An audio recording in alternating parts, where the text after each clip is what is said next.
ऐन राज्यसभा निवडणुकीच्या तोंडावर अशोक चव्हाण भाजपमध्ये दाखल झालेत आणि त्यामुळे अनेक राजकीय आखाडे खरं तर लावले जात आहेत आणि राज्यसभेची चौथी जागा जिंकण्यासाठी भाजपची खेळी असल्याची राजकीय वर्तुळात चर्चा सुरू आहे। पाहूयात।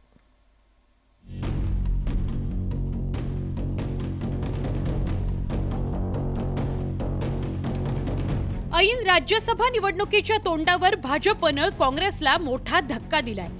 माजी मुख्यमंत्री अशोक चव्हाण यांनी भाजपात प्रवेश केलाय। येत्या 27 फेब्रुवारीला राज्यसभेच्या 6 जागांकरता निवडणूक होऊ घातली आहे। या निवडणुकीला काहीच दिवस उरले असताना अशोक चव्हाणांनी काँग्रेस सोडल्यामुळे राज्यसभा निवडणुकीत काँग्रेसचं गणित बिघडण्याची शक्यता वर्तवली जाते। अशोक चव्हाणांच्या मदतीने भाजपकडून काँग्रेसची मतं फोडण्याचा प्रयत्न केला जाण्याची शक्यता वर्तवली जाते। राज्यातील राज्यसभेचं राजकीय समीकरण काय त्यावर एक नजर टाकू।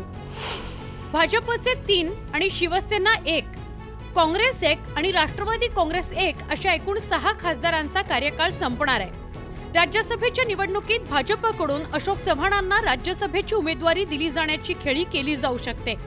भाजपने चव्हाणांना उमेदवारी दिल्यास त्याचा फायदा भाजपला होण्याची शक्यता वर्तवली जाते। भाजपने राज्यसभेच्या चौथ्या जागेकरता रणनीती आखली आहे, कारण काँग्रेसमध्ये अशोक चव्हाणांना मानणाऱ्या आमदारांची संख्या मोठी आहे। राज्यसभा निवडणुकीत अशोक चव्हाणांना मानणारे आमदार क्रॉस वोटिंग करतील आणि भाजपला राज्यसभेची चौथी जागा जिंकता येईल असा राजकीय आडाखा लावला जातोय। दरम्यान अशोक चव्हाणांच्या राज्यसभेच्या उमेदवारीविषयी उपमुख्यमंत्री फडणवीसांनी हे सूचक वक्तव्य केलं। राज्यसभेचे अर्ज कोण भरतील कोण भरणार नाही याचा निर्णय केंद्रीय भारतीय जनता पार्टी करते। केंद्रीय भारतीय जनता पार्टी राज्यसभेच्या आमच्या उमेदवारांची घोषणा करेल, ती केल्यावर तुम्हाला समजेल। सध्या काँग्रेसमधून एकट्या अशोक चव्हाणांनी आमदारकीचा राजीनामा देत भाजपत प्रवेश केलाय, पण आगामी काळात त्यांचे समर्थक आमदार भाजपत प्रवेश करणार असल्याची राजकीय वर्तुळात चर्चा आहे। आताच्या घडीला भाजपत प्रवेश करणं अशोक चव्हाण समर्थक काँग्रेस आमदारांकरता सोयीचं नाही, कारण तसं केल्यास त्यांच्यावर पक्षांतर बंदी कायद्यानुसार कारवाई होऊ शकते। राज्यसभा निवडणुकीत काँग्रेसचा व्हीप त्यांना अडवा येणार आहे। अशोकराव की मदद कहाँ लेनी है हमको पक्का पता है, हम उचित जगह उनकी मदद लेंगे, आप चिंता मत करिए।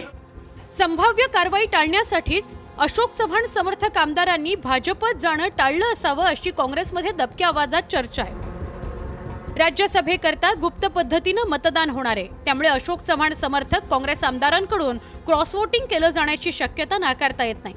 सध्याचं राजकीय बलाबल पाहिल्यास अजित पवारांसोबत 40हून अधिक आमदार आहेत, तर शिंदेंच्या नेतृत्वातील शिवसेनेमागे 50 आमदारांचं पाठबळ आहे। महाविकास आघाडीत आजवर केवळ काँग्रेस पक्ष अभेद्य होता, त्यामुळे राज्यसभेत एक खासदार निवडून येणार असल्याची काँग्रेसला खात्री होती, पण अशोक चव्हाणांच्या पक्षांतरामुळे काँग्रेसला मोठा धक्का बसलाय।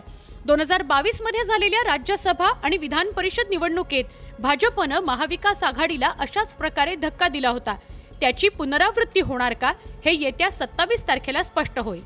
Bureau report, news 18 Lokmat.